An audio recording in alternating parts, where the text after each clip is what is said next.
Bienvenue à toutes et à tous pour ce 4e direct de l'Open Savoir Festival. Aujourd'hui, nous accueillons Baptiste Ridoux, qui est coordinateur concierge de la quincaillerie numérique, tiers-lieu aguerré, et qui est cofondateur du réseau TELA. Baptiste, aujourd'hui, va nous parler des tiers-lieux, de leur fonctionnement, de leur rôle dans les interactions sociales, dans des espaces de création de projets, de rencontres souvent également informelles, et du lien que l'on peut faire avec effectivement ce festival qui est dédié à la transmission des compétences, à la transmission des savoirs et surtout aux manières différentes d'apprendre aujourd'hui, ce que nous essayons de faire sur ce territoire, que nous essayons de faire devenir ce fameux territoire apprenant où les lieux se multiplient, les lieux d'apprentissage, les lieux de rencontre se multiplient, les interactions aussi se multiplient, les rencontres entre les différents publics peuvent de plus en plus avoir lieu. Et c'est pour ça que j'ai tenu à ce que Baptiste soit avec nous. Et Baptiste nous fait l'amitié d'être là. Donc, je ne vais pas parler plus longtemps. Je le laisse finir de s'installer et je vais lui laisser la parole. Je remercie d'ores et déjà les membres du réseau citoyen de service d'être fidèles au poste tous les jours depuis le début du festival parce que vous êtes vraiment les forces vives de ce festival et de la raison d'être aussi du projet, le point de départ et la raison d'être du projet, ainsi que les 3 animatrices. Donc, merci à vous. Et puis, je vous souhaite une bonne écoute. Et comme d'habitude, n'hésitez pas à intervenir et à poser toutes les questions. Donc, on laisse les caméras ouvertes, hein, bien sûr, parce que bien que ça soit numérique, on essaye de garder le plus d'humanité possible. Et puis, on se voit et on voit nos sourires. Merci Baptiste, je te laisse la parole. Merci Cynthia.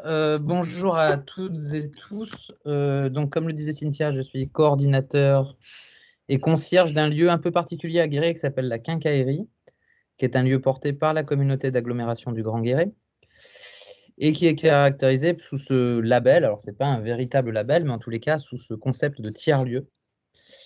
Comment vous décrire un tiers-lieu? Chacun y va un petit peu de sa définition. Moi, je dirais qu'avant tout, c'est un lieu d'humanité. C'est un lieu qui est un outil pour le territoire, qui n'est pas une fin en soi. Dans ce lieu, histoire de vous le décrire pour être un petit peu concret, la quincaillerie, je vais parler beaucoup de la quincaillerie parce que c'est le lieu que je connais le mieux, mais après on enchaînera sur le réseau de tiers-lieux creusois qui s'appelle le réseau TELA. Donc la quincaillerie, quand vous rentrez, vous avez un grand espace qui est libre et gratuit, où là vous allez pouvoir profiter d'ordinateurs qui sont à disposition, du Wi-Fi, euh,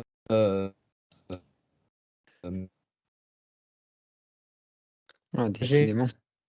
Par association qui réside dans le lieu associatif. Donc, il y a une nouvelle association. Qu'est-ce qui se passe? Le son est un peu entrecoupé. Enfin, de mon côté. Ah, mais ok. Là, vous m'entendez ou pas? Oui, mais je pense que tu peux continuer. Puis, si vraiment c'est trop dur, on te le dira, je pense. Trop lourd. De ma vidéo, peut-être, pour gagner du débit. Est-ce que ça viendrait de ça? Est-ce que là, vous m'entendez? Oui, on t'entend. Oui, c'est bon. Ok. Donc, un grand espace commun sur lequel vous pouvez venir librement, gratuitement. Donc oui, je disais, il y a des ordinateurs à disposition, il y a du Wi-Fi, il y a une bibliothèque partagée qui a été mise en place par une association. Il y a un bar associatif qui est tout nouveau au sein du lieu, qui s'est créé lundi. Vous pouvez venir, bien sûr, pour travailler, pour utiliser un ordinateur. Vous pouvez aussi venir juste parce que vous avez envie de rencontrer des gens et que vous n'avez pas forcément un but à votre venue, mais en tous les cas, vous êtes les bienvenus. Il y a toujours du café qui est chaud à la quincaillerie. Et puis en fait, sur les usages du numérique, si vraiment vous avez besoin d'un accompagnement, c'est possible. Alors le mieux, c'est quand même de prendre rendez-vous parce qu'il y a quand même pas mal de monde à la quincaillerie. Je vois certaines personnes du réseau citoyen de service qui qui utilisent le lieu et qui ont l'habitude de venir. Donc ça, c'est un petit peu la partie espace commun. Donc là, en fait, si un jour vous voulez venir proposer une activité, si vous avez des projets, vous pouvez venir aussi bien sûr nous rencontrer. Après, on met à disposition aussi un laboratoire de fabrication, donc un Fab Lab, où là, on est plutôt sur les usages du numérique avec des ateliers collectifs sur lesquels on peut s'inscrire. On est aussi labellisé pour encaisser, entre guillemets, du pass numérique. Donc, vous savez, ce pass qui est distribué par certains prescripteurs que peuvent être la mission locale, la CAF, Pôle emploi, les instances sociales de secteur. Donc là, en fait, on peut vous former aux usages du numérique. Et après, on a des machines de production numérique, type imprimante 3D, brodeuse numérique, découpeuse laser. Donc tout ça aussi, si un jour vous avez un besoin, une envie d'apprendre autour de ces machines, il existe des ateliers. Il existe des ateliers pour... voilà, en fait, l'idée, c'est de démystifier tout ça, de vous donner les clés et les compétences. Donc quand Cynthia parle de formation, effectivement, il y a de la montée en compétences dans ces lieux parce que tout à chacun peut être formé à utiliser une découpe laser. Ça peut paraître un petit peu compliqué, mais en fait, après quelques ateliers de 2 heures dans un cadre assez convivial, on peut déjà s'essayer à produire des objets et utiliser ce genre de machine. Ensuite, on a une salle de spectacle, donc parce qu'en fait, l'offre culturelle dans le lieu est importante, et notamment cette notion de convivialité. L'idée, c'est que ça soit un lieu de travail, mais pas que. Et souvent, les rencontres les plus intéressantes se font autour d'un café ou pendant un concert. Voilà. On a les studios de radio Pays de Guéret, qui est une radio locale associative. Donc pareil, si un jour vous avez envie de faire de la radio, de proposer un format radio, c'est tout à fait possible d'approcher cette association. Donc cette association qui a 3 salariés et qui ont leur studio au sein de la quincaillerie, au sein du lieu. Et vu qu'on avait l'habitude de travailler ensemble et quand on a conçu le bâtiment, ou en tous les cas qu'on a réfléchi à comment on voulait que le bâtiment soit équipé, eh bien, la salle de spectacle est directement relayée au studio radio. Comme ça, tout ce qui se passe dans la salle de spectacle, on peut le diffuser en direct, à la fois à la radio, donc sur le poste, sur les ondes hertziennes, et sur Internet. Donc, en fait, s'il y a un concert à la quincaillerie, vous pouvez le découvrir en live à la radio et sur le web. Et avec les périodes de confinement à répétition et le manque d'offres culturelles, justement, on a mis au point un format avec Radio Pays de Guéret, qui sont des concerts les samedis après-midi qui sont relayés sur les réseaux sociaux en direct avec une interview et le concert de l'artiste ou du groupe et que vous pouvez suivre, bien sûr, sur Internet et sur les ondes. On loue des bureaux. Donc, on a 3 bureaux qui sont loués sur des baux de 2 ans. Donc, là, on a 3 structures qui sont installées de manière un petit peu plus pérenne avec nous, qui sont APF France Handicap, donc, qui est une association l'association des paralysés de France qui aide, qui soutient en tous les cas les personnes en situation de handicap. On a une école de musique associative qui s'appelle Par-ci Par-là, donc qui est aussi installée dans les lieux. Et on a le bureau du réseau TELA, donc ça j'en parlerai un petit peu plus largement tout à l'heure, qui est le réseau des tiers-lieux en Creuse. On a un grand espace de travail partagé. Alors je vais vous passer le terme anglais qui est plutôt usuel, qui s'appelle coworking, mais moi je préfère parler d'espace de travail partagé, où là, un indépendant, association, des étudiants peuvent venir travailler dans un cadre confidentiel, plutôt calme. Et puis en fait, l'idée de ce lieu-là, c'est de rencontrer d'autres personnes aussi, à des fins professionnelles, mais pas que. On a aussi beaucoup de nouveaux arrivants sur le territoire qui ont des activités qui sont en télétravaillables, comme on dit maintenant. Et pour rompre l'isolement de rester seul chez eux, en fait, ils viennent fréquenter ces espaces et rencontrer des gens qui sont déjà sur le territoire, dont ça permet facilement de créer du lien social. On a une salle de réunion aussi à l'étage qui est possible de louer ou qui est mise à disposition de certaines structures. Je pense notamment à l'UDA, avec qui on a des liens et on met à disposition cette salle pour des cours de français pour des personnes migrantes. On a du soutien à la scolarité aussi avec l'association Une clé de la réussite. Donc tous les enfants du quartier Charles de Gaulle, donc le quartier qui est à proximité de la quincaillerie, qui ont besoin, ou en tous les cas qui sont inscrits dans ce cadre de soutien scolaire, viennent à la quincaillerie les lundis. Et puis, on a un bureau qui est loué plutôt sur une demi-journée ou journée, maximum à la semaine. Et là aussi, on a plein d'usagers différents. Ça va d'une psychothérapeute à une structure d'accompagnement de porteurs de projets. Enfin voilà, je ne vais pas vous faire la liste à l'après-vert de tous les usagers, mais en fait, c'est juste pour vous montrer la pluralité, en tous les cas, le nombre d'usages différents du lieu. Donc, vous avez l'usage grand public, vous pouvez venir quand vous voulez. Il n'y a pas de... En fait, là, ouverte. Mais en fait, c'est tous les jours les portes ouvertes. Et si on faisait des portes ouvertes, ça voudrait dire que le reste du temps, ce n'est pas ouvert. Voilà. Donc en fait, ce lieu-là, vous venez parce que vous avez envie. Mais je demanderai peut-être des témoignages de gens qui fréquentent la quincaillerie, histoire aussi d'illustrer mes propos. Voilà un petit peu ce que c'est un tiers-lieu. Alors, il y en a différents modèles, il y en a différents sur le territoire. Aujourd'hui, c'est environ 14 lieux qu'on a, nous, identifiés comme des tiers-lieux. Je peux vous parler de La Palette à Dun-le-Palestel, par exemple, Le Chai à Bonnat, l'Alzire à Jarnage, La Renouée à Jansiou-Pigerolles. Enfin, voilà, il y a toute une liste de lieux comme ça. Et au lieu de se faire concurrence, j'ai envie de dire, l'idée qu'on a eue en 2017, c'était de se fédérer sous une forme associative. Et en 2018 est né le réseau TELA, donc le réseau de tiers-lieux creusois. TELA, ça veut dire toile en fait en occitan, tout simplement. Et en fait, ce que nous permet ce réseau de tiers-lieux, c'est bien sûr nous, en tant que professionnels entre guillemets des lieux, d'échanger nos savoirs, nos pratiques, de mutualiser du. Clairement, à la quincaillerie, il y a des imprimantes 3D, mais il n'y en a pas à Dun-le-Palestel. On peut très bien les prêter s'ils en ont besoin sur un projet ou sur une animation. Et puis, ça nous permet d'être un peu plus forts ensemble pour répondre à des appels à projets. Et c'est notamment ce qu'on a fait en 2019 auprès du département de la Creuse pour porter tout ce qui était action d'inclusion numérique. Donc justement, comment on forme les personnes relativement éloignées du numérique dans ces lieux, parce que ces lieux, j'ai envie de dire qu'il y a un usage un peu commun qui est le numérique. Alors pas, encore une fois, hein, pas comme une fin en soi, mais vraiment comme un outil, et même voir comme un espèce d'alibi pour faire les choses ensemble. Pas mal de personnes ont des difficultés avec le numérique. Dans ces lieux-là, vous avez des gens qui sont peut-être un peu plus jeunes, ou en tous les cas, qui ont un usage du numérique plus dans le quotidien, qui peuvent vous aider. Et puis en plus, on a des actions plus vraiment de médiation, avec des ateliers, avec de l'accompagnement, voire même individuel maintenant à la quincaillerie. À partir de septembre, on aura des permanences où on peut vous accompagner individuellement.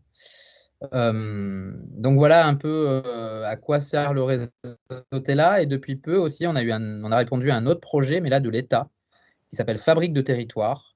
Donc là, ça nous permet d'avoir de l'argent pour avancer sur d'autres thématiques.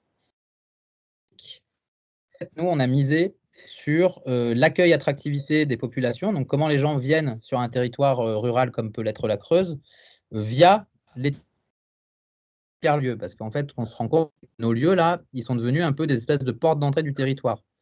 Bien sûr, il y a les offices de tourisme, qui restent la première porte, mais en fait, les gens souvent viennent aussi dans les tiers-lieux parce qu'un besoin d'un espace de travail, hein, quelque chose de très, encore une fois, de très concret.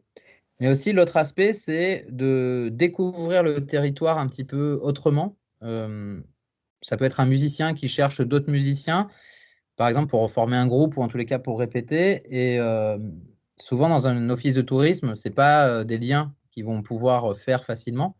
Par contre, dans les tiers-lieux, il y a tellement d'usagers, tellement de communautés différentes, qu'en fait, c'est plus simple pour mettre en relation des musiciens, des artistes, des designers, enfin voilà. Et puis, ça permet aussi cet échange, à savoir que tout le monde est compétent, tout le monde a des compétences différentes.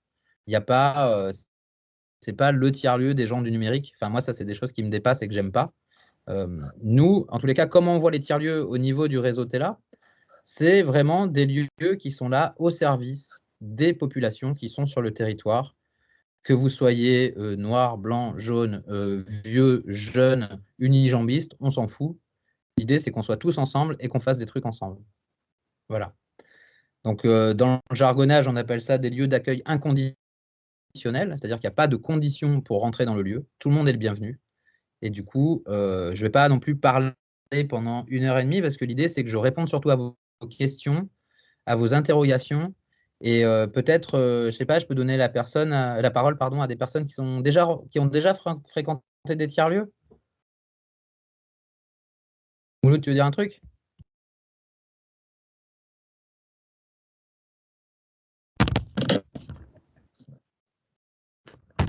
Toi, tu fréquentes la quincaillerie depuis longtemps même. Ou monsieur, oui. Moi, je peux dire qu'en fin de compte, même à l'heure actuelle, je vais à une formation pour dépasser le cap de peur avec l'ordinateur. Tout à fait. Et comment fonctionnent les ordinateurs et même ma petite ardoise et ainsi de suite, quoi. Donc je vais à des, comme tu dis, des moments de formation par le biais de la région, quoi, qui donne, d'autres organismes qui donnent les moyens aux gens pour payer la formation qui nous est diffusée. Le département. Voilà. C'est le département, voilà. Et c'est Eric. C'est Eric qui encadre cette formation. Autrement, ça me permet de découvrir et puis de me rassurer un peu que je peux quand même faire de l'information. Voilà. Pour moi, c'est intéressant. Avec mes 71 ans, j'en avais jamais fait, ou à part sur mon lieu de travail, mais c'était déjà des choses très actives, très programmées. Et puis voilà, c'était pour faire gérer les archives de l'éducation nationale à Limoges. Et là, il y a un programme spécial, comme tu le connais par cœur. Le matin, tu arrives, tu appuies sur le bouton et puis ça y est, quoi. Tu es comme une secrétaire, quoi. Donc, ce n'était pas une maîtrise de l'information. Voilà, c'est pour ça que ça m'intéresse de continuer. Je passe la parole à toi.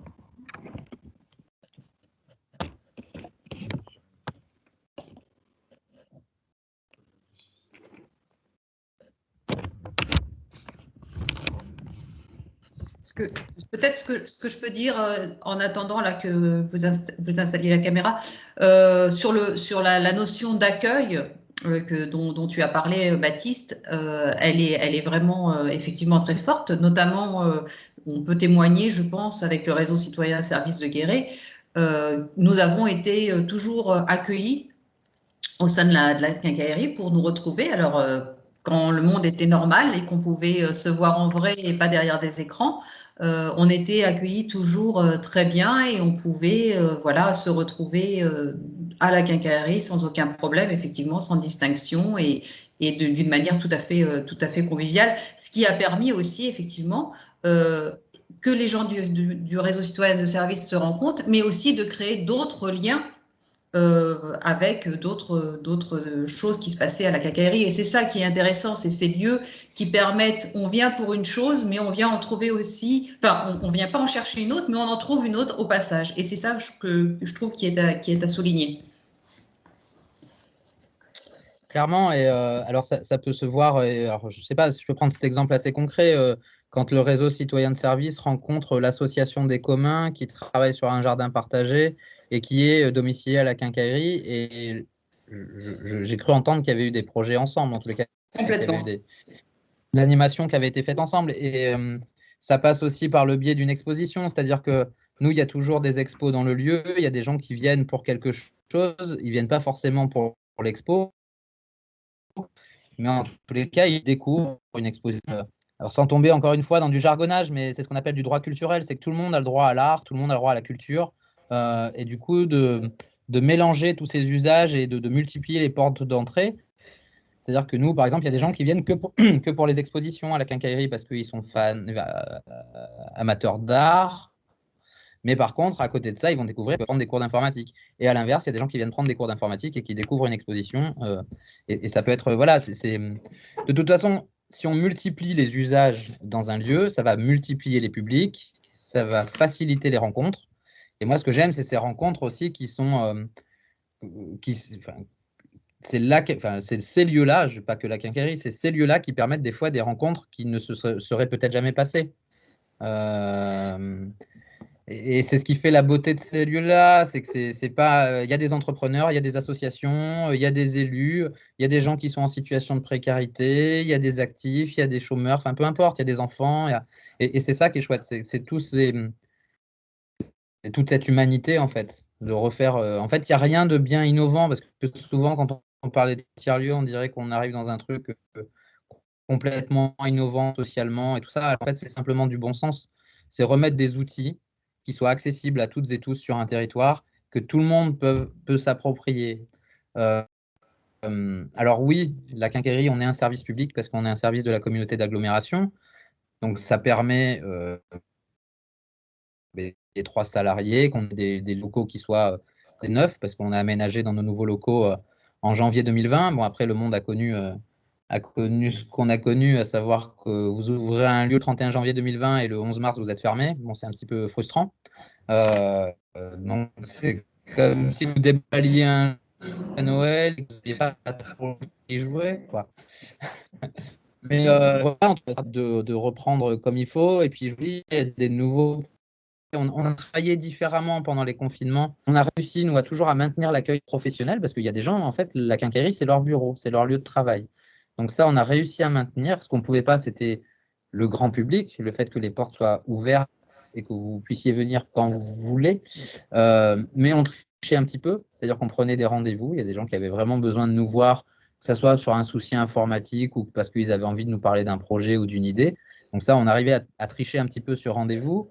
Et puis assez rapidement, en fait, on a fait remonter à la préfecture que la médiation numérique et l'accompagnement numérique, surtout en période d'isolement, où les gens, tout le monde parlait de visio, tout le monde parlait de messagerie instantanée pour garder le lien. Il y a des gens qui sont vraiment éloignés de ça et qui n'avaient pas les compétences. Donc nous, on a réussi à faire reconnaître les ateliers de médiation numérique d'intérêt général. Donc c'est pour ça qu'on a pu aussi maintenir certains ateliers, alors avec des jauges très, très restreintes, hein, bien sûr. Mais il y a des ateliers qu'on puisse maintenir jusqu'à 4 personnes. Et pendant le premier confinement aussi, et là c'est pour mettre un peu en valeur à quoi peut servir un laboratoire de fabrication, j'en ai parlé tout à l'heure, un Fab Lab. En fait, on a vu au premier confinement qu'il manquait de matériel de protection. Vous savez, il n'y avait pas de masque, il n'y avait pas de visière, enfin, en tous les cas, on n'était pas prêts. Et, et notamment les professionnels du plastique n'étaient pas prêts. Et en fait, c'est les Fab Labs, via des imprimantes 3D ou des découpeuses laser, qui ont fabriqué du matériel de protection pour les professionnels de santé, bien sûr, de manière assez urgente. Et puis après, nous, on a eu aussi beaucoup de sollicitations des gendarmes, de la police, des commerçants, des artisans, mais aussi de particuliers. Et en fait, la quincaillerie, entre mars et avril, fin mars et fin avril 2020, a distribué 2700 visières de protection gratuitement. On a aussi, ça nous a permis aussi d'accueillir des couturières qui travaillaient de manière individuelle chez elles. Et en fait, pour mettre en commun et travailler plus vite, elles avaient besoin d'un lieu. Donc, on a aussi accueilli les couturières solidaires qui fabriquaient des masques, mis à disposition un espace pour qu'elles puissent travailler. Donc voilà à quoi sert aussi les tiers-lieux. Ça permet, en tous les cas, on a vu que ça permettait d'apporter des réponses en cas d'urgence. Et là aussi, sans tomber dans quelque chose de très philosophique ou de politique, en fait, ça relocalise les productions. En fait, on pourrait imaginer plein de choses avec ces lieux-là. On pourrait créer du nouvel entrepreneuriat, on pourrait vraiment relocaliser les choses au lieu d'aller tout le temps commander en Chine ou... voilà, s'appuyer sur ces lieux-là pour fabriquer, pour prototyper des choses, essayer. Et c'est pas grave si on se plante. Voilà, franchement, on a le droit à l'échec, quoi. L'idée, c'est de se donner le droit d'essayer et de faire les choses. Un autre exemple très concret, pendant le confinement, on a vu pas mal de plateformes qui permettaient d'acheter ces produits en circuit court. Parce que là aussi, le fait qu'on achète la viande qui vienne de n'importe où en Europe et tout, ou des produits comme on a bien vu sur les pâtes, la farine et tout ça, les supermarchés étaient pris d'assaut et tout ça était en rupture de stock. Donc, il y a plein d'initiatives qui a essayé de mettre en lien les producteurs avec les acheteurs directement. Il y a la Chambre d'agriculture qui a fait quelque chose, il y a la région qui a fait quelque chose, il y avait les parents d'élèves du lycée Favard qui avait fait quelque chose. Enfin, voilà. Donc, on s'est dit, nous, on ne va pas créer d'initiative dans ce domaine-là, vu qu'il y en a déjà trop. L'idée, ce n'est pas que les gens soient noyés d'outils, c'est qu'ils arrivent à s'en emparer d'un et qu'ils l'utilisent. Sauf qu'en fait, dès la sortie du premier confinement, en fait, toutes ces belles initiatives, c'était terminé. Tout le monde a arrêté parce que pour eux, c'était plus nécessaire. Et en fait, là, nous, ce qu'on a fait, alors on a travaillé directement avec une douzaine de producteurs biologiques du département, avec une fédération aussi qui s'appelle le Groupement des agriculteurs biologistes de la Creuse. On a réfléchi ensemble, qu'est-ce qui marchait, qu'est-ce qui ne marchait pas, alors en termes de jours, en termes d'heures aussi, et en termes d'outils. Et nous, comme je vous ai dit, notre ADN, c'est plutôt le numérique. Donc, en fait, on a trouvé une application qui était libre, gratuite, qu'on a mis en place.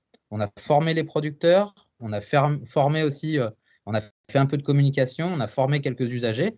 Et en fait, on a mis en place un drive fermier. Donc, en fait, toutes les semaines, du jeudi au dimanche, via une application, vous pouvez commander vos produits auprès de 11 producteurs. Et le mardi soir, à 17 h, vous pouvez venir récupérer vos produits à la quincaillerie. Et en fait, ça crée aussi du débouché économique pour les producteurs, pour les agriculteurs. Alors qu'on est un lieu qui est plutôt un lieu, même si c'est Guéret, plutôt urbain, on ne met pas des terres agricoles à disposition. Mais en fait, on s'était posé la question comment un tiers-lieu comme la quincaillerie peut aider les producteurs locaux, et plutôt dans des produits sains, donc biologiques, même si on n'est pas. L'idée, c'est pas d'être des ayatollahs de tout ça, hein, c'est vraiment de faciliter la mise en relation entre des produits de qualité sans faire de marge, parce que l'idée, c'est pas d'assommer le consommateur. Il y a beaucoup de magasins bio, je comprends, même moi, je n'y vais pas parce que je trouve ça trop cher. Par contre, le drive fermier de la quincaille, eh bien, en fait, nous, on ne prend pas de pourcentage. Donc, du coup, il n'y a pas d'intermédiaire. C'est vraiment du producteur au consommateur. Et en fait, tout ça est optimisé, facilité par une application. Et ça marche tellement bien que du drive de la quincaille est né un nouveau drive à Maisonnisse, où en fait, les producteurs viennent tous à la quincaillerie, mais livrent un petit peu plus parce qu'il y a quelqu'un de Maisonnisse qui vient chercher tous les produits pour aller les relivrer à Maisonnisse. Donc en fait, on optimise aussi la logistique des producteurs via un outil numérique plutôt simple et simple pour le producteur. Le producteur, son métier, c'est pas de vendre en fait. Le producteur, son métier, c'est de produire. Et le consommateur, en fait, l'application, elle est beaucoup plus simple que quand vous allez sur Amazon, en fait. Hein. Donc voilà comment les tiers-lieux essaient de créer des nouvelles dynamiques, des nouvelles synergies, et puis peut-être avec des outils un peu contemporains, quoi, des outils actuels, comment on facilite des modèles économiques, mais locaux. L'idée, c'est vraiment de faire vivre les gens du territoire, de les faire vivre financièrement, culturellement, et puis cette notion de bien vivre ensemble. Faut qu'on arrête de se tirer tous dans les pattes ou de se regarder en chien de faïence. Je pense que le monde, là, il a besoin qu'on se serre tous les coudes et que cette notion de solidarité, elle ne reste pas cantonnée à une crise sanitaire. Voilà. Bon, j'arrête mon côté militant et politique. Non, tu as raison. C'est bien de le rappeler de temps en temps. Non, il faut vraiment voir ces lieux comme des lieux de solidarité, en fait. Alors après, il existe plein d'autres lieux, hein, les centres sociaux, voilà, c'est pas la MJC, enfin voilà, c'est aussi des lieux qui sont ouverts. Mais peut-être que les tiers-lieux sont encore un peu plus ouverts, en fait. Voilà. Mais la preuve, on est tous ensemble réunis aujourd'hui. Enfin, quand je t'ai lancé l'invitation, tu as tout de suite accepté. Et voilà, on a un centre social, on a la MJC, on a l'UDAF. Et on est finalement, on fait tous quasiment la même chose les uns à côté des autres. Donc, faisons-le ensemble. Et là, je crois que là, c'est ce qu'on est en train de faire parce que c'est. Effectivement, arrêtons d'être les uns à côté des autres et soyons ensemble, surtout si on travaille on a la même philosophie, la même façon de voir les choses et on travaille pour les mêmes publics. Donc, allons-y. Mais c'est vrai que ça serait bien s'il pouvait y avoir des petits témoignages. Karen, à Guéret. Oui, moi, quand on parle de facilitateur, on en a parlé déjà dans les 3 premières interventions. Et je pense que la quincaillerie, par rapport qu'on a ensemble, c'est vraiment facilitateur pour nous, pour nos projets. Quand on parlait de la crise sanitaire où justement on avait des problèmes de communication, de visio, la quincaillerie, elle a toujours répondu présent pour aider au niveau des problèmes de connexion, par exemple, ou a répondu présente pour nous donner une salle, ou etc. Donc c'est vraiment un lieu où vraiment il y a de la ressource humaine et technique aussi. Et du coup, nous, en tout cas, en tant que réseau, et avant même, moi je l'ai connu en tant qu'autre service, c'est vraiment un lieu de ressources où je sais que si eux, ils n'ont pas la solution, ils vont aller chercher ailleurs, ils vont pouvoir faire des liens. Donc voilà, c'est vraiment un outil, une chance qu'on a sur ce territoire. C'est notamment ce qui s'est passé, je rebondis Karen sur ce que tu dis, c'est notamment ce qui s'est passé pour l'enregistrement de notre chanson, où voilà, on avait sollicité Baptiste et la quincaillerie qui étaient tout à fait prêts à nous accueillir. Bon, pour un problème d'emploi du temps, ça ne s'est pas fait, mais le lien a été fait avec la Guérétoise de spectacle et on a pu, Ausence, La Souterraine et Guéret, se retrouver pour finaliser notre projet. Donc effectivement, voilà, le lien se fait comme ça. Et ce lieu de passage aussi, il est important pour nous faire connaître et donner de l'amplitude à notre réseau.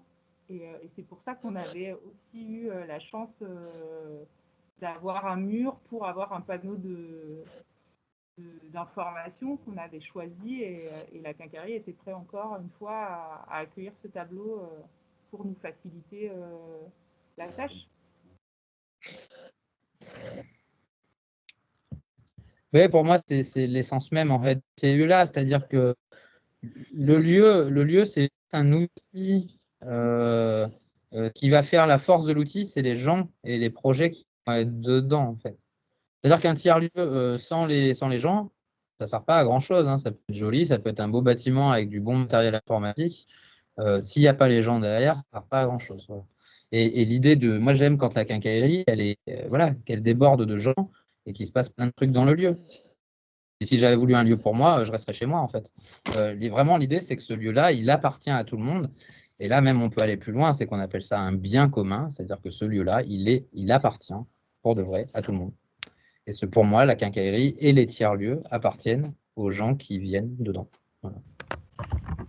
Effectivement, si l'asso a besoin de mettre une affiche, de mettre un panneau pour faciliter son action, qui a besoin d'une salle, qui a besoin de quelque chose. Et après, effectivement, on n'a pas la science infuse, c'est-à-dire qu'on n'a pas les réponses à tout. Hein, sinon, donc, par contre, on peut noter votre question, noter votre projet, et nous, on peut après aller faire des liens ailleurs, parce que on a des liens au niveau national, mais aussi au niveau européen. Donc, on peut aller aussi chercher de l'expertise ailleurs sur un mail ou sur un coup de téléphone. C'est assez simple.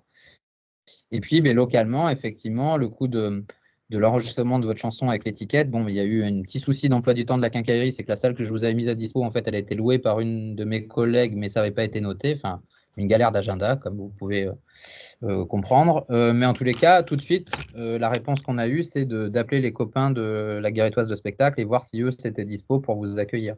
Et ouais, donc du coup, ça devient cet outil de facilitation. Et moi, j'aime bien aussi me positionner sur d'être un peu l'espèce de chaînon manquant entre le monde politique et le monde associatif. Souvent, les élus du territoire, ils disent « c'est nul, il ne se passe rien sur mon territoire ». Alors qu'en fait, il y a plein d'initiatives, il y a plein de gens, il y a plein d'assos qui ont des projets. Et à l'inverse, il y a beaucoup d'initiatives de projets citoyens ou d'associations qui disent en fait les élus, c'est tous des pourris, c'est tous des vendus. Mais en fait, non. Des fois, il suffit de juste nous faire remonter ce qu'on voit sur le terrain, vos envies, vos idées, j'en parle aux élus. Et on essaie de structurer quelque chose, et souvent, on peut même avoir du soutien. La quincaillerie, elle est née comme ça, en fait. C'est pas l'agglo qui a décidé un jour, en se levant, en disant « Tiens, on va créer un tiers-lieu, ça a l'air vachement cool ». Nous, ce projet, alors quand je dis nous, il y avait Radio Pays de Guéret, il y avait moi, et puis il y avait d'autres personnes, on était une dizaine, à avoir envie de créer un lieu. Voilà, un lieu, alors plutôt un lieu axé sur le numérique hein, au début, mais pas que. Et en fait, bon, moi je travaillais dans une association qui a disparu parce que la communauté de communes devenait communauté d'agglomération. Donc en fait, la communauté d'agglomération devait me trouver un emploi. Ils m'ont proposé un poste de technicien informatique que j'ai refusé 2 fois. Et la 3e fois, le président de l'agglomération, Eric Correa, m'a convoqué pour me dire mais qu'est-ce qu'on fait de toi? Et je lui dis tu sais très bien ce que je veux faire, c'est ça.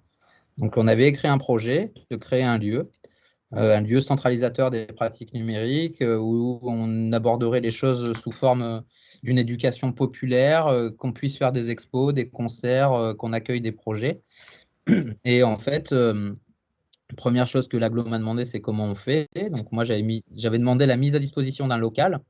J'aurais voulu que l'agglo nous loue quelque chose pour qu'on puisse essayer. Sauf que ça ne répondait pas à moi, à mon problème d'emploi. Donc en fait, ce qu'on avait vu avec l'agglo, c'est que l'agglo me recrute et me mette à disposition d'une autre association qu'on avait créée pour porter ce projet-là. Et au final, en fait, l'agglo m'a proposé de créer le tiers-lieu et de m'embaucher pour ça. Et ce qu'on a demandé, c'était 10 mois d'expérimentation parce qu'on ne voulait pas dépenser trop d'argent public, sachant qu'on ne savait pas si ça allait fonctionner. Ce qu'on voulait, c'était tester. Et puis au bout de 10 mois, on allait à 1 an maximum, on faisait le bilan et puis on voyait ce qui ne marchait pas, s'il fallait continuer ou pas. Et au final, c'est comme ça qu'on a commencé le projet en 2015. Alors maintenant, tiers-lieu, maintenant le tiers-lieu, c'est le truc un peu à la mode, hein, clairement. Dans le plan de relance de l'État, vous avez tiers-lieu toutes les 4 pages, comme quoi voilà, c'est la solution à tous les maux de l'État. Bon, en tous les cas, c'est intéressant que cet outil tiers-lieu devienne une espèce de projet qui soit soutenu par le gouvernement et qui ait aussi de l'argent, parce que mine de rien, pour payer les gens qui bossent dans les lieux et pour créer des lieux, il faut un petit peu d'argent. Mais c'est pour ça que la quincaillerie est assez reconnue au niveau national. C'est qu'on a commencé un peu tôt, nous. En 2015, quand vous parliez de tiers-lieu en France, vous étiez regardé un peu pris pour un extraterrestre. Maintenant, ça va mieux. Maintenant, c'est même peut-être un peu trop à la mode, même. Il faut faire attention parce qu'il y a plein d'argent sur ces projets-là, mais il n'y a pas forcément les gens derrière pour vraiment les porter. Donc, il ne faut pas que ça devienne juste quelque chose où on refait des bâtiments, mais en fait, on puisse rien y faire dedans parce qu'il ne s'y passe rien. Donc voilà, c'est vrai que la Creuse a un peu d'avance sur cette question des tiers-lieux. Parce que, pareil, en France, il y a très peu de réseaux départemental de tiers-lieux.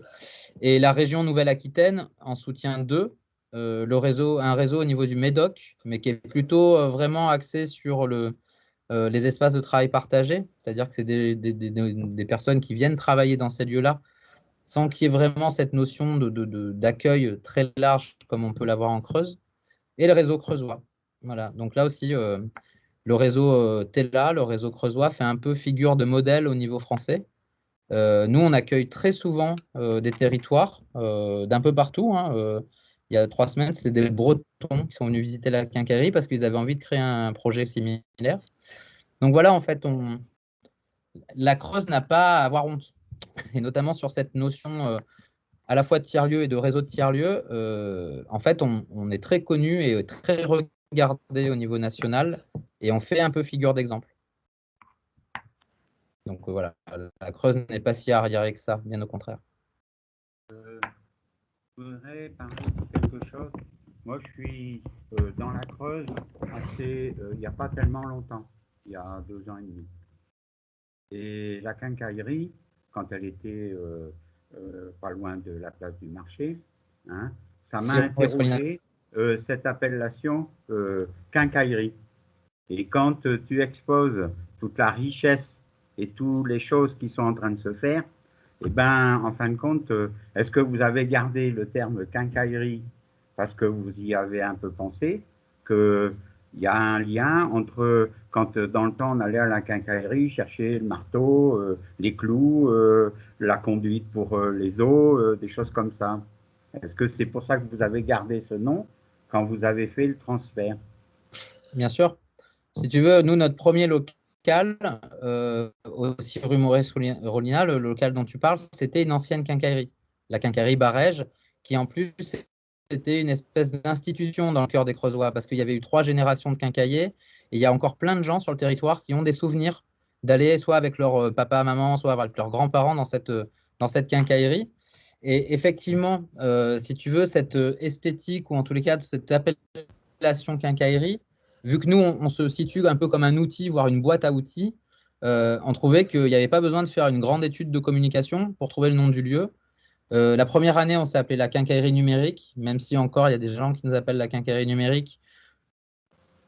C'est pas grave, mais ça a été ça. En fait, ça a été notre premier nom pendant 1 an parce qu'on voulait vraiment marquer le coup que ça allait être un lieu dans lequel la question du numérique, en fait, elle se posait même pas. Vous avez du Wi-Fi, vous avez des ordi, puis après, vous avez d'autres machines de production.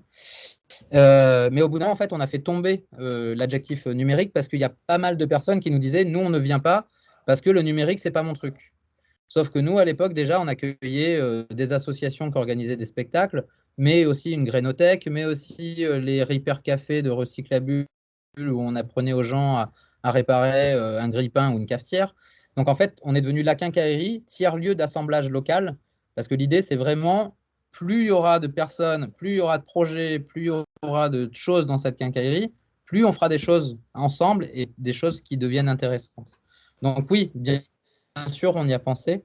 Et je me souviens de Monsieur Barège, du coup, quand on a inauguré le 6 mars 2015, rue Maurice Rollina, quand on lui a dit qu'on s'appelait la quincaillerie numérique, il avait les larmes aux yeux, parce que cette notion de quincaillerie, il pensait qu'on le laisserait tomber, alors que clairement, nous, c'est devenu aussi un beau vecteur de communication de s'appeler la quincaillerie. Et ça aussi, c'est intéressant à voir. Donc, il y a encore des gens qui parlent de la quincaillerie numérique. Il y a des gens qui parlent de la quincaillerie. Il y a des gens qui parlent de la quincaille. Il y a des gens qui parlent de la quinque. Et j'ai même entendu récemment la QN. Les jeunes parlent de la QN.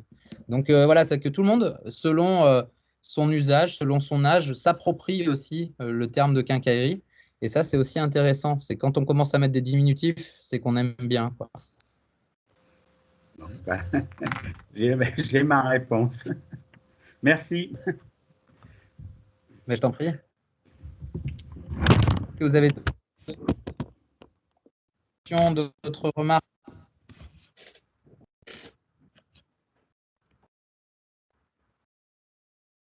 Je vous ai assommé, je suis désolé.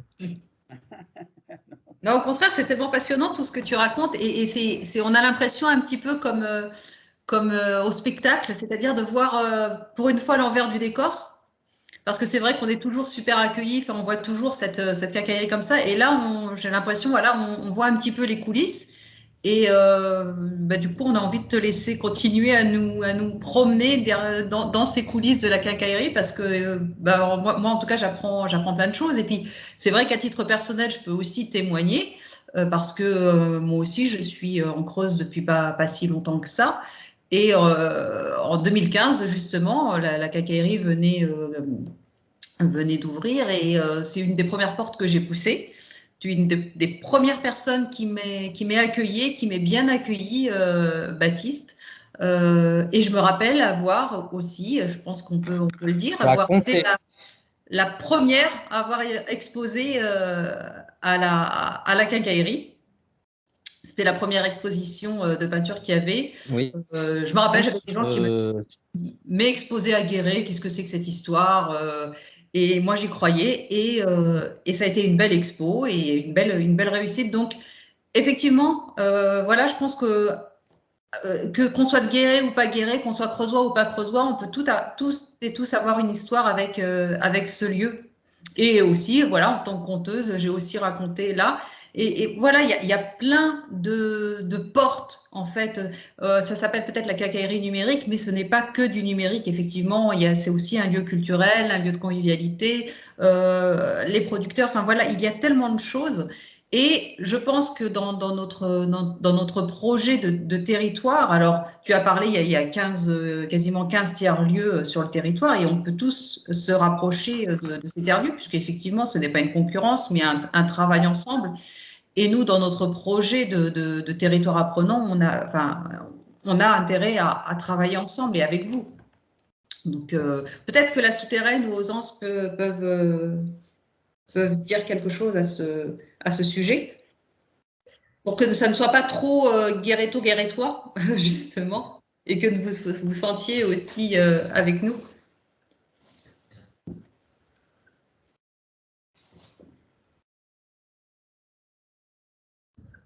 Non. Et à la souterraine, il y a l'ampoule aussi qui existe. Oui. Hein. Alors, on n'a pas beaucoup de liens avec l'ampoule, et c'est un lieu qui existe. Alors, je vois... Oui, Hélène, tu lèves la main, je crois. Non, je lève pas la main, c'est un bug, mais c'est pas grave. Oui, non, c'est un lieu inspirant, la quincaillerie, effectivement, et dont on entend parler jusque par chez nous, même du côté de Crau. Encore l'autre jour, j'entendais quelqu'un en parler en disant, mais j'ai découvert ça tout à fait par hasard. Pour les nouveaux arrivants, c'est vraiment rassurant de pouvoir être accueilli dans un lieu pareil. Et c'est vrai que ça donne envie aussi de pouvoir, par chez nous, avoir des initiatives de ce type. Si moi j'ai une petite question aussi, si je peux me permettre, c'est est-ce que en fait à la quincaillerie par exemple, c'est un lieu aussi pour trouver du travail? Alors je sais que une définition du tiers-lieu, c'est forcément le lieu où on ne travaille pas, mais bon, il y a pas mal d'indépendants qui font du coworking et c'est un lieu de rencontre où finalement on résout des problèmes. Est-ce que ça c'est une dimension qui existe? Bien sûr, là, je dois avoir 2 ou 3 offres d'emploi sous le coude où les structures cherchent des gens. Et de plus en plus, en fait, les structures s'orientent vers les tiers-lieux parce qu'ils savent un espèce de vivier de communautés, d'usagers. Et en fait, on a aussi des réseaux de diffusion assez larges, hein, que ce soit les réseaux sociaux ou par mail. Et oui, c'est des lieux où on peut trouver du travail. Ce matin, une anecdote de ce matin, j'arrive à 9h30. 9h40, il y a un gars qui arrive dans la quincaille. Je lui dis bonjour, qu'est-ce que je peux faire pour vous? Il me dit moi, je suis nouvel arrivant sur le territoire. Je suis arrivé il y a un mois. J'ai acheté une maison à Guéret. Il y avait un entrepreneur qui m'aidait à faire ma chape, sauf que manque de bol, il vient de se péter la cheville. Et en fait, je cherche des bénévoles pour m'aider à faire une chape ce week-end. Est-ce que je peux laisser une annonce ici? Donc là, on est sur une notion de bénévolat. Mais voilà, quand on parle d'arrivants sur le territoire et clairement, mais lui, voilà, il a découvert la quincaillerie lundi parce qu'on fait un bout de fête de la musique jusqu'à 20h30 parce qu'après on a pris un orage sur le coin. La fête de la musique. Et ce matin, il avait un souci et clairement, il s'est dit je vais aller à la quincaillerie parce que je connais rien d'autre pour l'instant sur le territoire. Donc oui, je reviens à la notion d'emploi. Oui, on peut faire remonter nous des offres d'emploi. Et en fait, je suis parti tellement à fond sur ce qu'étaient les tiers-lieux que, en fait, la vraie définition d'un tiers-lieu, même si chacun a la sienne, hein, comme je vous disais, on va dire qu'il y a une définition un petit peu générale, et notamment qui explique cette notion de tiers. C'est qu'en fait, on imagine que dans la vie, on a 2 lieux principaux qui sont la maison, l'habitation, et le travail. Et en fait, le tiers-lieu vient se situer à mi-chemin entre les deux. C'est-à-dire que c'est un lieu où l'on vient travailler, mais c'est un lieu où on se sent un petit peu comme à la maison. Donc c'est ça, cette notion de troisième lieu dans la vie. Il y a des bibliothèques qui se disent troisième lieu aussi. D'ailleurs, c'est pour ça que les troisièmes lieux, c'est plutôt le terme réservé aux bibliothèques. Et du coup, il y a plutôt le concept des tiers-lieux aussi, mais qui sont quasiment similaires en fait. Mais voilà, c'est vraiment cette notion d'espace entre la maison et le travail, un troisième lieu qui serait un troisième lieu, comme ça peut être la quincaillerie, le chai, la palette, l'alzire, voilà, ceux que je vous ai cités. Quand on parle de coulisses, tout à l'heure, Cynthia parlait des coulisses, je pensais à un truc, c'est vous montrer par exemple un agenda de la quincaillerie, comment ça fonctionne, pour vous rendre compte qu'en fait, c'est quand même un lieu où les gens qui y bossent, ils y bossent pour de vrai. Je vais vous partager mon écran, mais c'est juste anecdotique, hein, c'est juste pour vous faire marrer. Donc là, vous voyez, je suppose mon écran. Et donc, si je vais par là,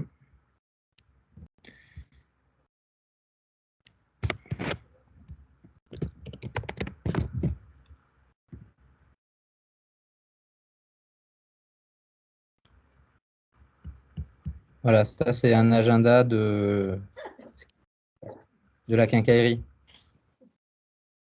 Voilà. Et la semaine prochaine. Donc en fait, tout ce qui est en gris, c'est les locations de salles. Ce qui est en rouge, c'est moi. Ce qui est en bleu, c'est ma collègue Hélène. Voilà, ça c'est les agendas d'une semaine type quincaillerie. Une semaine plutôt légère. Ouais, c'est light. Ouais, tout à fait.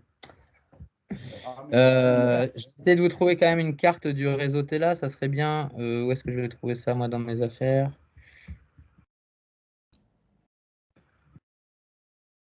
Je vous fais rentrer dans mon intimité, là. Vous voyez le cœur de mon ordinateur, hein. Oh là Attention.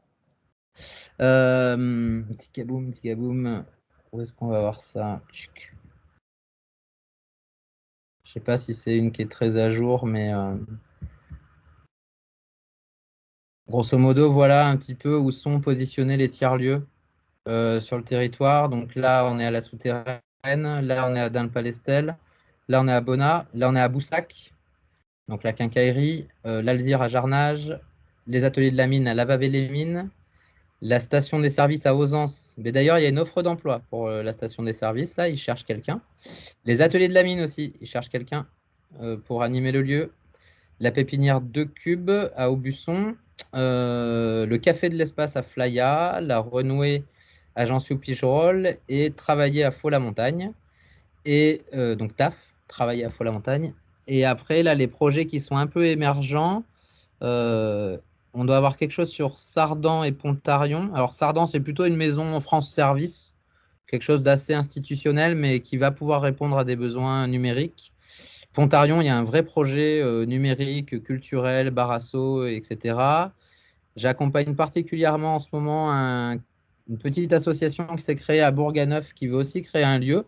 Donc forcément, ben là, moi, mon rôle, c'est de mettre en contact avant tout avec le centre social qui existe sur le territoire, donc avec Agora, mais aussi de faciliter les rencontres avec des élus, parce que voilà, je connais un élu du conseil municipal. Donc, ces deux jeunes porteurs de projets qui sont arrivés sur le territoire il y a 6 mois, voilà, ils font une réunion publique mardi soir, en lien avec la mairie et la communauté de communes pour créer un lieu.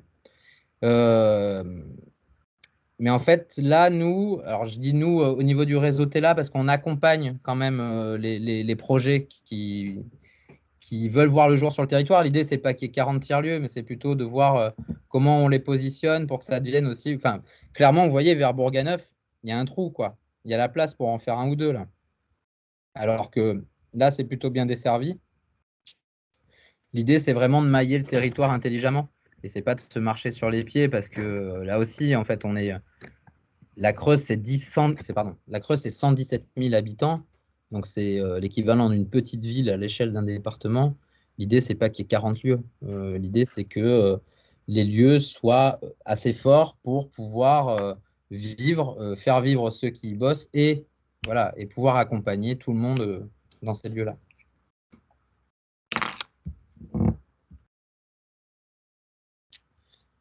Je peux requitter peut-être même le partage là. Ouais, moi, Baptiste, pour ma part, je ne pensais pas que la quincaillerie proposait autant de services ou de multitudes d'associations. Ouais, c'est ça. Donc, je trouve ça super pour ma part. Et je suis très content aussi de faire partir de la quincaillerie, entre guillemets, plus du RCS, plus du groupe des jardins des communs. Donc, je trouve ça super humainement parlant et pour sentir aussi utile, quoi. Bien sûr. Et puis, c'est super, Baptiste, pourvu que ça dure. Pourvu qu'il y aura d'autres projets qui vont émerger pour nous tous. Et puis voilà, quoi. C'est ce que je voulais dire.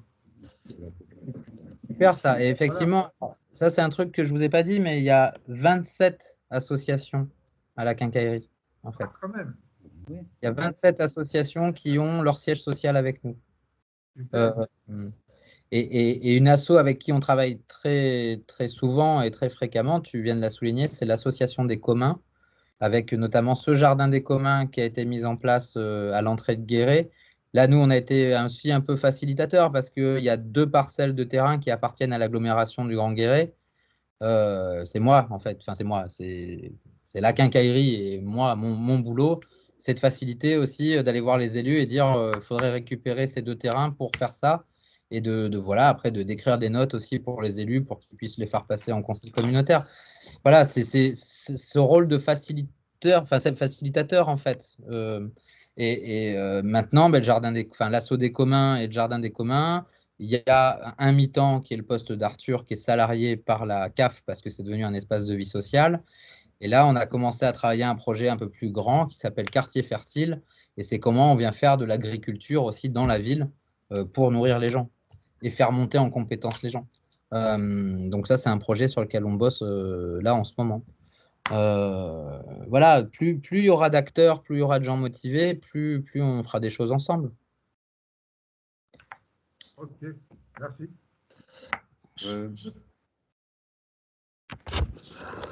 Je voulais demander quelque chose. Là, en fin de compte, suite à ce que tu viens de dire, je me demande pourquoi il n'y a pas une affiche qui est une synthèse un peu de ce que tu nous as expliqué pour que le public moyen puisse véritablement prendre conscience qu'il y a de la construction qui se fait tout autour de Guéret, quoi. Et bien, ce Si document, j'ai bien utilisé les mots qu'il faut, mais pour moi, avant, vous étiez dans un début, hein, et maintenant, il faut continuer, mais il faut arriver à ce qu'il y ait beaucoup de liens, comme tu disais tout à l'heure. S'il y a une unité qui doit s'implanter, il vaut mieux l'implanter dans un endroit où il y a de l'espace, quoi. Hein.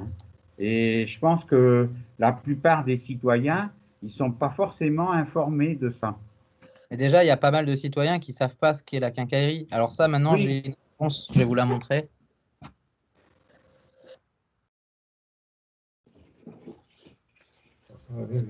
Maintenant, on a enfin eu le temps de travailler sur une plaquette. Donc, je les ai reçues la semaine dernière. Vous voyez, elles sont encore emballées. J'en ai diffusé quelques-unes, mais ça, bien sûr, la prochaine fois que vous venez à la quincaillerie, si vous ne les voyez pas librement accessibles, je vous en donne. Donc voilà, on a une petite plaquette qui est faite comme ça et qui se déplie.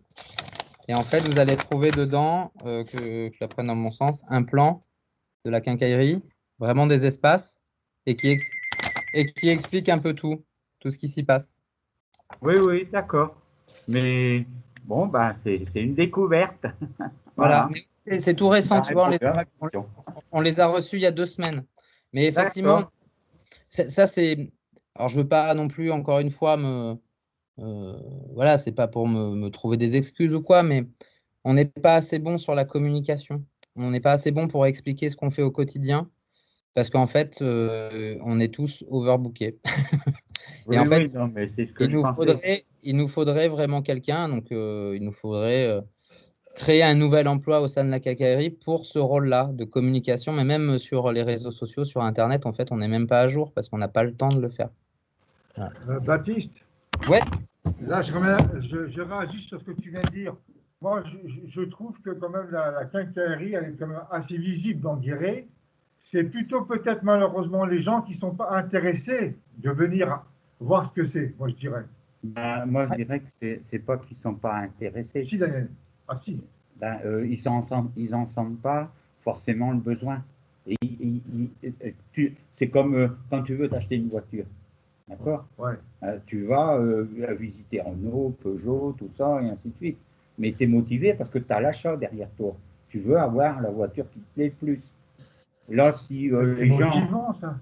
Non, mais il y en a, ils font leur vie, ils ont les enfants, ils ont tout ça, et puis ils gèrent tout ça. Et, en somme, moi, je ne veux pas excuser, mais. Enfin, qu'est-ce que tu en penses, Baptiste, toi?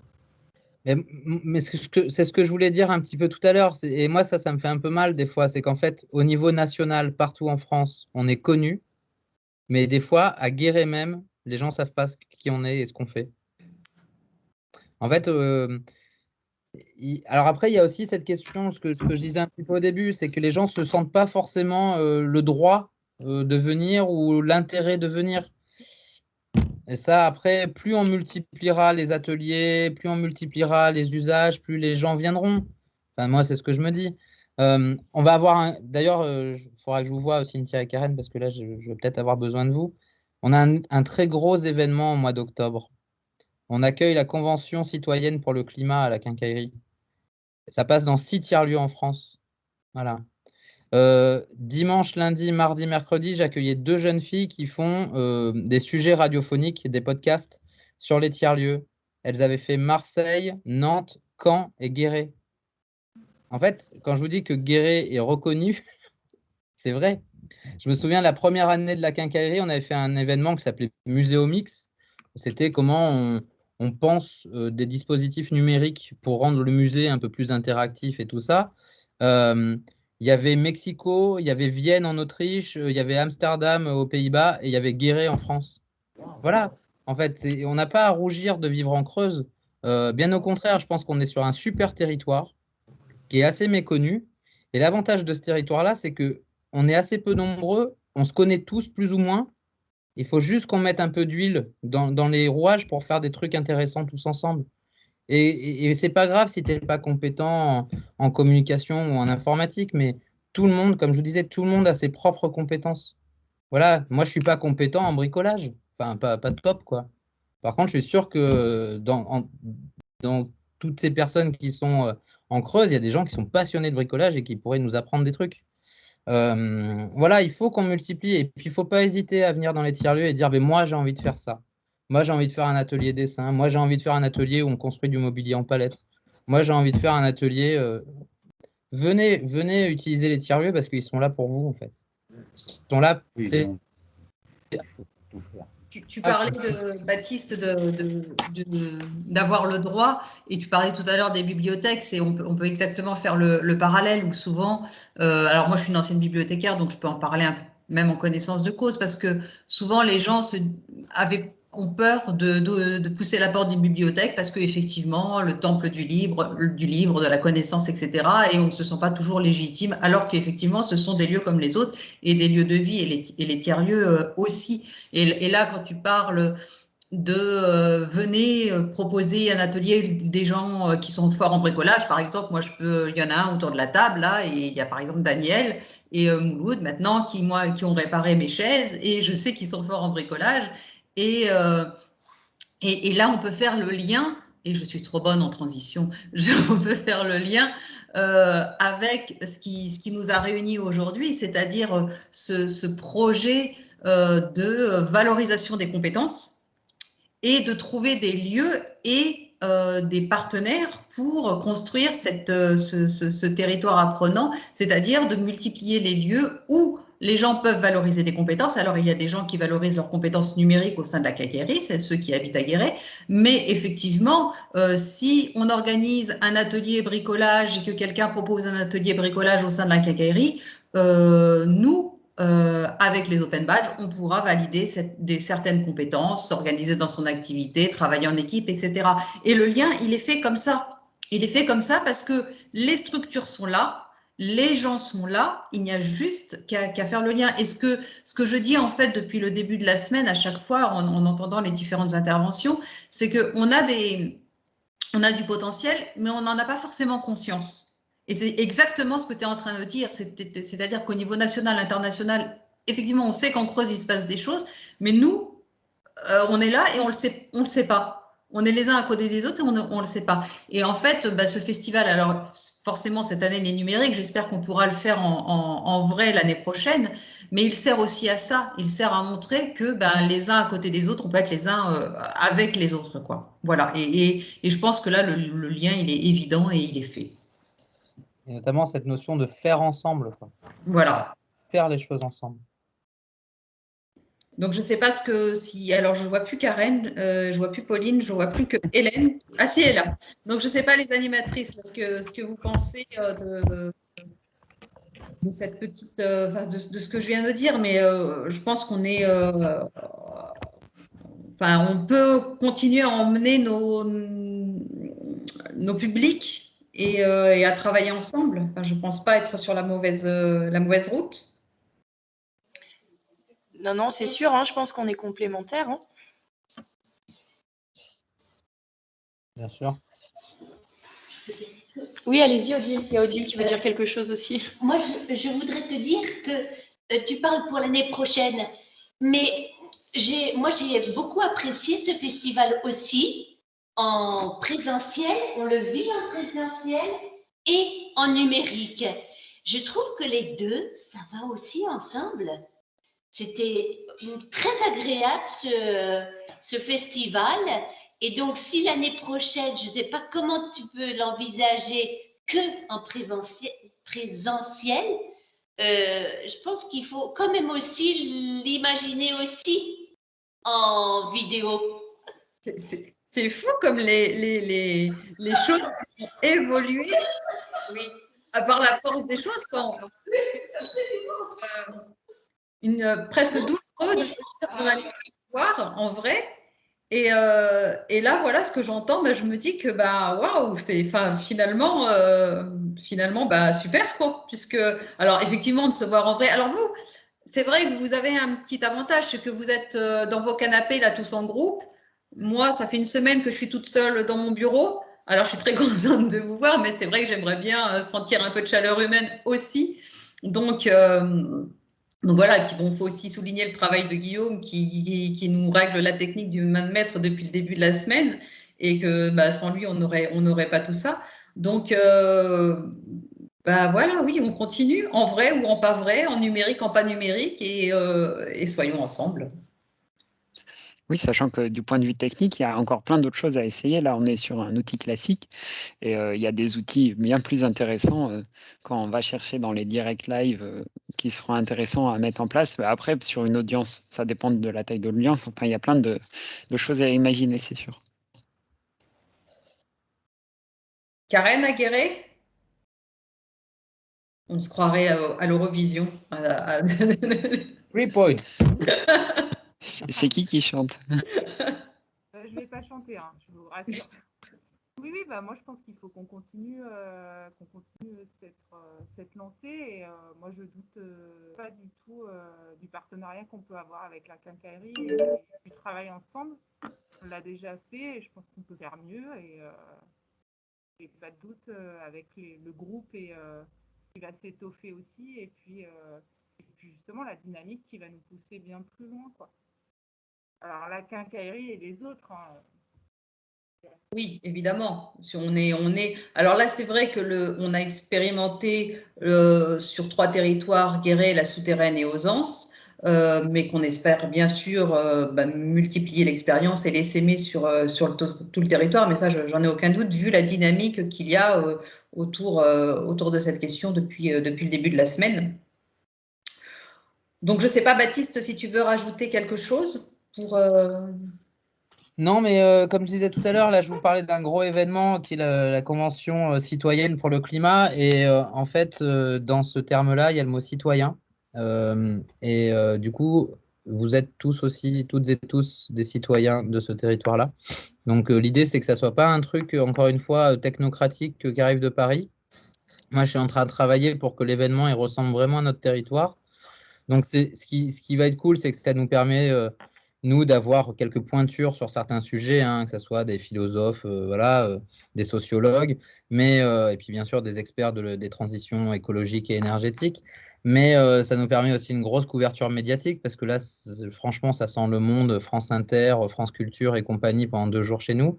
Mais par contre, la parole, elle est pour les citoyens de ce territoire-là. Voilà. Donc, je me rapprocherai de Cynthia et de Karen, et puis de vous, là, toutes et tous, si vous avez envie de vous embarquer dans cette aventure avec nous, pour qu'on fasse quelque chose qui soit au service du territoire et de nos vies, et pas juste pour faire de la communication autour d'un gros événement. Voilà. On sera là. Avec plaisir. Et puis sinon, si vous voulez en découvrir un peu plus, il y a une vidéo sur YouTube qui s'appelle Hyperlien, HYPERLIENS. C'est une espèce de série sur les tiers-lieux. Il y a une 12aine d'épisodes. Et le premier, vous savez de qui il parle? De la quincaillerie. Et voilà. Il est très bien. Et il est très bien, très sympathique à voir. On voit Baptiste dans son intimité. Il est super. Sa vie, son œuvre. Non, mais clairement, tu vois, ça fait écho à ce que tu dis, Cynthia. C'est que pour moi, c'est pas un travail en fait que je fais. C'est un projet de vie. Voilà. Bien sûr. Mais c'est pour ça, et je pense qu'on est tous un peu un peu dans cette façon d'être, et c'est pour ça qu'on est tous autant à fond, qu'on se donne tous autant et qu'on réussit à faire ce qu'on fait et à avancer parce qu'on y croit, tout simplement. Parce qu'on y croit et parce que voilà, ça nous tient tous tellement à cœur, ces projets, pour les citoyens. Et encore une fois, voilà, c'est le mot citoyen qui est important. En tout cas, Baptiste, merci sincèrement d'avoir répondu à l'invitation, de nous avoir voilà, raconté tout ça, parce que voilà, on a découvert tellement de choses intéressantes. Moi, j'ai adoré les coulisses. Et voilà, et je me dis que nos projets sont réunis et ne demandent qu'à grandir ensemble. Merci à tous les gens qui étaient présents aujourd'hui, les membres du réseau, les animatrices, Hélène, Karen, Pauline, qui au quotidien sont toujours là. Merci à Guillaume. Et puis maintenant, j'ai plus qu'à vous donner rendez-vous demain à 17h pour le dernier direct de l'Open Savoir Festival avec l'étiquette. Alors là, on va essayer de faire du vrai et du numérique. C'est-à-dire qu'on va essayer d'être autour de l'étiquette pour son concert final et de chanter la chanson du réseau aussi, cette fameuse chanson qu'on a enregistrée à la Guérétoise de spectacle. Merci à tous et à très bientôt. Merci Baptiste. Merci beaucoup. À bientôt. Merci. Merci, au revoir. Au revoir. Au revoir. Pareil.